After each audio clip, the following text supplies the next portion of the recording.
Paul? Paul? Paul, you've been slacking. What?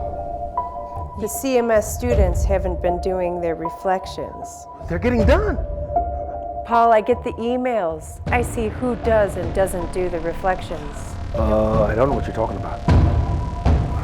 You know that the CMS is counting on you. Paul, looking for this. I need you to have your students do their reflections within 24 hours. The reflections are mandatory, and it only takes 3 minutes.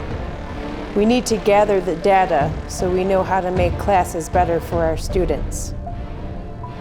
If these students don't get these reflections done, Paul, there will be consequences. I'll make sure they all get to do the reflections from now on. I promise. Eddie, whatever you're thinking about, don't do it. Now, don't fuss, Paul. Eddie, don't do it.